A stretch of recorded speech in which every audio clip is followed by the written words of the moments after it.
好啦，歡迎收睇肥濤 Michael 住好啲，我係主持人肥濤 Michael。好啦，今期咧帶大家嚟到我哋珠海市區嘅香洲區。咁呢度呢個樓盤咧就係位於我哋呢一個情侶路旁嘅呢一個別墅啦。咁呢度呢別墅區嘅話咧，其實咧佢嘅佈局咧就非常之簡單㗎嚇。咁由我哋嘅高層住宅同埋我哋呢一個4排嘅別墅咧係組合而成嘅。咁成個屋苑嚟講咧並唔算話太大，但係咧佢個位置咧亦都係十分之好嘅。咁我哋呢一個樓盤咧就叫做金鳳上品苑嚇，咁呢個屋苑嘅話咧，其實佢已經係賣咗有一段時間㗎啦。咁大家可以睇到我哋後面呢一個別墅區嘅呢一個環境啦，其實佢比較簡單，因為佢一個設計感嚟講嘅話咧，亦都係屬於唔算話太過新潮啦。因為而家啲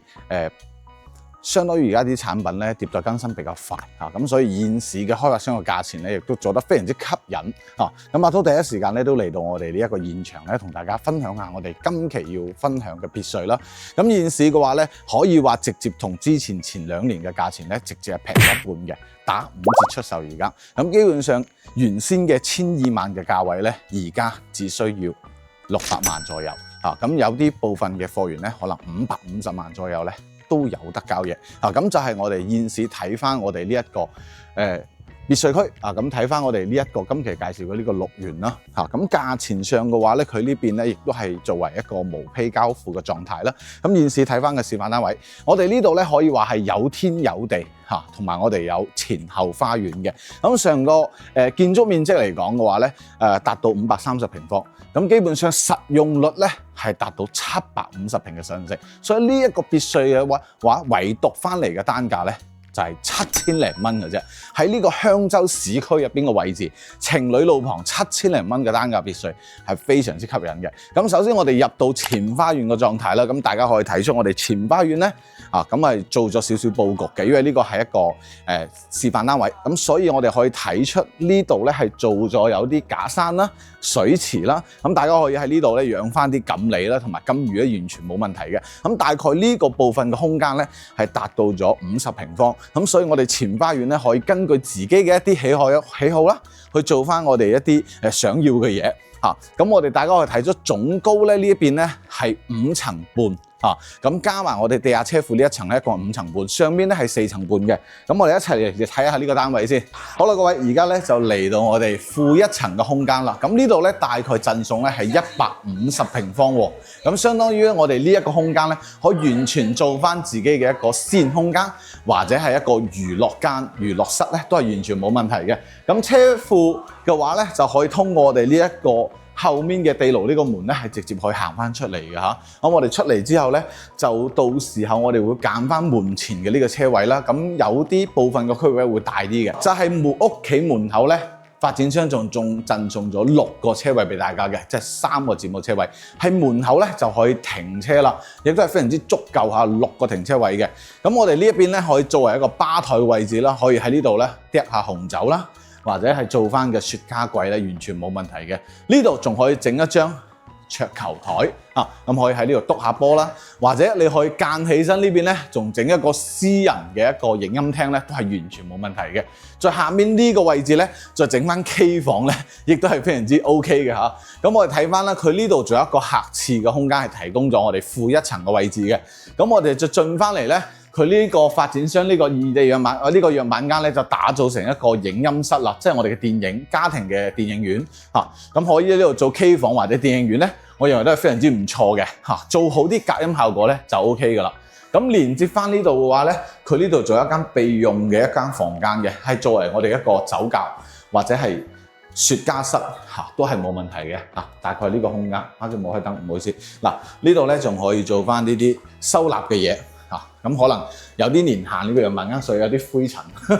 OK， 咁佢提供俾你咧，到時全部都係以無坯交付嘅，所以大家咧按照自己一啲喜好咧去 design 佢就 OK 噶啦。咁而家我哋上翻2樓嘅空間同埋休息區俾大家睇一睇啊！入到嚟咧，呢邊就係我哋嘅前廳啦。咁因為我哋交付時候係冇批嘅，咁所以阿濤咧等一陣會同大家咧去講解翻一啲可以改動嘅嘢，同埋佢交付實質嘅標準。咁我哋大概呢個前廳咧，佢嘅頂部空間咧係達到咗7米嘅挑高。咁所以我哋喺呢個前廳嘅位置咧，大家可以見到我哋嘅一個空間感咧係比較足嘅。咁上面咧我有我哋2層嘅部分啦，咁所以基本上我哋一個好大嘅落地玻璃同埋我哋嘅吊燈嘅高度咧係完全夠晒嘅。咁再延伸翻入嚟咧，我哋嘅交付標準到時候呢度先係做翻我哋嘅電梯井。咁我哋到時候咧，大家可以選擇喺呢度咧作為間層都係冇問題嘅，一層一層間，呢兩邊係實牆嚟嘅。咁我哋上下高度咧，大家可以睇到係非常之高㗎嚇。咁所以到時候我哋可以喺呢度咧做翻我哋嘅電梯井，然後係左手邊呢個空間咧，我哋可以係全部剝晒佢，延伸到我哋呢個餐廳嘅位置。所以佢個改動咧，因為而家佢冇做好嘅一個實質嘅一個樣板間啦，所以可能喺呢一度咧有少少唔同，就係佢嘅電梯井會到時候移翻過我哋左手邊，跟住呢度咧一排可以剝晒過去，延伸到我哋廚房嘅位置嘅。咁呢度咧就係我哋呢一種中西廚嘅廚房啦。咁啊廚房咧就係一個比較大嘅 L 型廚房啦。咁中間放咗一個灶台，不過呢啲設計風格咧已經係有啲時間嘅，所以會顯得比較復古少少。OK， 咁呢度咧就係我哋嘅大嘅雪櫃位置。呢度就係我哋嘅餐廳部分啦。咁餐廳嘅話咧，擺張8到10人嘅圓台咧係絕對冇問題嘅。後面咧就整翻我哋呢一種酒櫃嚇。咁大家可以睇到而家呢一種裝修咧已經係偏呢啲歐式風格嘅以前嘅裝修啦。而家興嘅咧都係呢種輕奢風嚇，簡約輕奢風。OK， 連嚟到我哋嘅後院啦嚇。咁大家睇到咧後院嘅位置咧，仲要比我哋嘅前院咧稍微仲要大。呢度大概係有70幾個平方，相當於800尺左右嘅空間咧，係屬於你嘅一個使用嘅部分。咁後面呢排咧可以忽略佢，可以忽略咗，因為後面呢度咧佢係冇嘅。到時候我哋呢個示範單位咧就比較特殊啲嘅，呢一排嘅五排嘅呢一棟，咁所以後面到時係冇嘅，直接就係圍牆咁樣圍住呢一個後院俾你。咁大家後院個位置咧可以建立翻我哋一個，譬如話有自己私人嘅活動空間啦，可以整翻一個太陽遮啦，太陽嘅陽光棚啦，可以喺呢個部分度去使用嘅，可以做茶室，可以做 BBQ 等等家庭 party 嘅位置。咁所以咧喺呢一個設計上面咧，佢有自己獨立嘅空間。最緊要咧，我係睇啱佢一點咧，就係價錢平。咁因為之前咧呢一個屋苑咧，仲要賣到1,200萬嘅時候咧，我嗰陣時係冇嚟影嘅，講老實嗰句。咁所以咧今期咧佢話係直接劈一半嘅價錢咧，我就即刻嚟影下俾大家睇啦，7000零蚊嘅一個單價。咁好啦，而家我哋行翻2樓部分，咁我哋又唔搭 lift 啦，為咗更真實嘅效果，我哋爬樓梯亦都如大家所願咁阿濤咧要爬樓梯啦好氣喘嘅，其實呢一種真係 OK。咁嚟到我哋2層嘅部分啦，首先佢就係一間大套房嚟嘅。OK， 咁呢度佢到時候咧會間翻一間大套房，即係相當於把我哋嘅露台呢個部分位置全部間晒出去，因為嗰時係無坯啊嘛，咁間完出嚟之後咧，呢個2樓嘅大套房空間就非常之大啦。咁冇呢一層連接嘅部分啦，同啱先一樣講嘅。咁大概係到呢個位置左右啦，就係我哋呢一 part 嘅部分就冇後面呢一橛嘅位置啦。呢度就會到時候做一個大套房。OK， 咁我哋大家嚟睇下房間嘅位置咁我哋帶有一個套間。房間個空間咁個房間嘅話咧，呢度可以作為長者房啦，又得，或者係一個客房咧都 OK 咁佢做咗一個比較大嘅一個空間嘅套房咁連接出去咧，佢就會行翻出去呢邊，到時候左手邊係電梯井呢度咧就可以企喺呢度咧睇翻我哋成個7米挑高嘅呢一個客廳嘅部分啦咁望落去一個大嘅吊住嘅吊燈同埋我哋一個大嘅落地玻璃咁睇出去咧就係好有我哋電影入邊睇嘅呢種豪宅嘅呢種別墅 feel。OK， 我哋繼續行3樓部分，可能會少少暗大家千祈唔好介意，因為呢種別墅咧佢係示範單位係有啲年限啦，所以佢裝修可能有部分咧佢係有啲暗沉嘅。OK， 好，嚟到3樓咧，其實呢一個 design 咧同我哋基本上2樓咧冇太大區別嘅咁佢唔同嘅係咧，佢呢個套間咧出邊係帶住個露台，呢個係有嘅。咁所以我哋喺3樓嘅部分咧就可以有一個露台位置啦，係一個私人嘅露台空間嘅。咁我哋睇翻同樣咧都係有一個套間嘅廁所，同埋我哋呢一個小朋友房間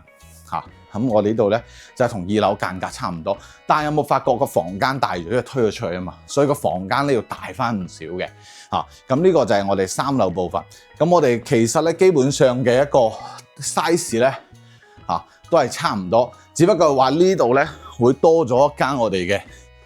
嘅主人套房。主人套房，咁大家可以見到呢一個主人套間咧，佢係前後有露台嘅，咁基本上我哋呢一邊呢一側咧就可以睇翻我哋成個別墅區同埋部分山景景觀嘅呢一個 view 啦，咁呢個露台要大過2樓唔少嘅，咁喺呢度望出去嘅話咧，大家都睇到啦，不過別墅區嚟講嘅話咧，佢一定係一個存在嗰個弊端咧，就係佢嘅一個樓間距啦。佢唔會話太開揚，咁基本上可能係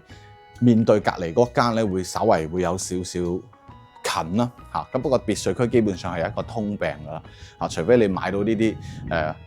樓開間會好遠嗰一種啦，咁呢個露台咧，咁個長度咧大概係7.5米，咁佢連接住咧係我哋嘅衣帽間同埋套間嘅，咁呢一個空間咧，其實如果到時候我哋選擇翻毛坯嘅話咧，可改性好大嚇，因為我哋可以係呢一個位置上邊咧，係 design 翻你自己中意嘅一啲空間啦。咁我哋行翻嚟呢一個步入式嘅衣帽間，咁呢個衣帽間咧，佢做得都比較大噶啦嚇，咁基本上係可以做一個好大嘅 U 型嘅衣帽間啦。然後連接翻出嚟咧，佢又整埋個浴缸嚇，呢一種法式嘅呢一種風格咧，已經係好之前嘅，所以睇翻呢啲裝修啦，咁到時候你就可以喺呢度搞一個雙洗手盤，跟住呢度可以搞一個乾濕分離嘅淋浴區啦，喺呢邊跟住有馬桶，跟住呢個乾濕分離，咁大家可以後期自己去 design。咁呢邊就係我哋嘅大浴缸，連接出去咧就係我哋呢一個露台位置。咁當然咧呢度要做翻少少隱私性嘅嘢啦，一唔係就會被人提光豬啦。OK， 我哋繼續上去4層，而家呢度係3樓嚟嘅。4樓我哋繼續往上行。其實呢一個別墅嚟講咧，真係唔裝電梯真係唔得，似呢種5層半嘅，一定要裝翻個電梯。咁我哋上邊繼續睇，我哋就係呢一種屬於頂樓部分啦。咁我哋頂樓部分咧，同樣仲有一間房間嘅，但係呢度咧會多咗一個半邊嘅露台位置。咁睇翻落去嘅話咧，咁呢個露台就好大啦。基本上就可以話呢個係頂樓嘅露台。咁我哋再睇翻呢個天井咧，到時候好深㗎嚇，咁可能呢邊係會做電梯位置，中間嘅時候咧再去改動，或者咧你可以將呢個位置全部每層做翻隔層，咁你呢個空間就可以用晒佢啦，或者可以揀多間房都得。我哋呢一個佈局咧，最多係可以間6間套房，所以佢嘅一個可改性係非常之多嘅。咁嚟到呢一間嘅喎，咁大家可以認為呢一間做主人房合適啲啦，還是我哋3樓做主人房合適啲咧？咁其實2間房咧都可以任意做主人房，但係有啲朋友會覺得4樓做主人房佢嘅一個隱私性會好啲啦，因為佢選擇係頂樓嘅部分。咁頂樓部分嘅話咧，佢睇得會更加開揚啲，會更加遠啲，咁佢隱私性都會好啲。但我認為3樓呢個高度其實都可以認為做嚟主人房咧都係唔錯嘅。咁大家可以睇出，我哋睇翻成個園樓對面呢一戶咧就已經入住咗噶啦。咁前面呢一排咧就係我哋6座嘅呢一排，就係望翻出邊嘅一個景觀咧會開揚啲嘅。咁首先我會建議大家去選擇翻我哋前面呢一排6座嘅呢一個單位啦。咁因為呢一度咧佢下面嘅地下層你會剩得比較多啲，係大約105平方嘅贈送面積。跟住我哋咧呢2座咧呢2排咧都有贈送一個3個子母車位，即係相當於6個車位係送俾大家嘅，即係3排嘅子母車位。咁所以一個車位嘅話咧，大概以而家嘅價錢嚟講咧，住宅區賣緊係40萬。咁我劈一半好啦。大約如果子母車位嘅話咧，呢度一個平均一個車位咧都要去到25萬，所以3個咧已經有70萬嘅價值咧係贈送俾大家噶啦。好，再嚟睇一睇啦。嗱，呢度嘅話咧，同下面3樓嘅 size 咧基本上一樣嘅，都係以呢個衣帽間為主我開啲燈俾大家睇睇先。OK， 嗱就係咁樣嘅，都係一個衣帽間嘅一個空間位置。咁大家會覺得3樓會做長者房啦，或者做一個主人房好啊，但係4樓呢度做主人房合適啲。我其實覺得3樓4樓都可以，睇翻大家自己去點樣去衡量嘅呢一個情況咯。咁我哋呢度同樣下面嘅 size 其實跌西樣嘅都係浴缸加埋一個景觀可能睇得更遠啲咯，4樓隱私性會好啲。咁呢邊咧就基本上係我哋呢一個情況啦。咁我哋再行上一層咧，上面咧仲有一個我哋嘅天台嘅。好啦，咁而家咧就行到我哋呢一個最頂樓嘅呢個位置啦。咁同樣咧呢邊咧都會間多間房出嚟，而且做咗咧係我哋天台嘅位置。咁大家可以睇到上面咧，我哋係延伸咗呢一種以前嘅呢一種屋頂嘅，咁所以佢有一個採光井咧，係可以滲透光線咧落嚟我哋嘅樓下嘅呢一層嘅光線嘅部位咁我哋呢一邊咧可以睇出咁呢度後面咧就係以我哋呢一個露天嘅天台啦就係一半房間一半天台，即係呢一半層咧都係攞嚟做咗我哋呢種空間位置嘅。咁下面上面咧可以咩咧？打下麻雀啦或者喺度坐下飲下茶，飲下咖啡，睇翻我哋呢一個山景嘅位置咁其實呢邊咧仲可以放一個我哋呢一種吊籃啦咁其實呢一個露台嘅話咧，大約都有40幾個平方嘅都係比較舒適嘅一個位置。咁我哋延伸過嚟呢度咧，仲做咗一間細房嘅咁如果大家有工人嘅話咧，可以用嚟做工人房啦，或者係做一間細少少嘅客房咧，都係可以嘅。5樓呢個空間咁呢邊咧基本上就可以話係作為一個備用房去用噶咁可以睇出呢一個空間咧大細佢都係可以做埋衣櫃、2個床頭櫃、1張米5床，可以做3邊落床嘅位置咁呢邊咧就係我哋成個呢一個530平嘅別墅嘅一個大概嘅情況啦咁呢度咧就係基本上嘅價錢咧就係講到係550萬起步到600萬，咁仲帶埋我哋前後花園同埋有天有地，以及3個子母車位，即係總共6個車位。咁而家嘅單價計翻落嚟7000零蚊所以咧呢一個價位香洲區入手一套別墅咧，大家認為如何咧？好啦，歡迎評論區下方聯繫我，或者點擊我哋上面嘅二維碼掃一掃就可以聯繫肥禿 Michael 發詳情資料俾你啦。好啦，好熱啦，今期係到呢度先啦，下期再見，拜拜。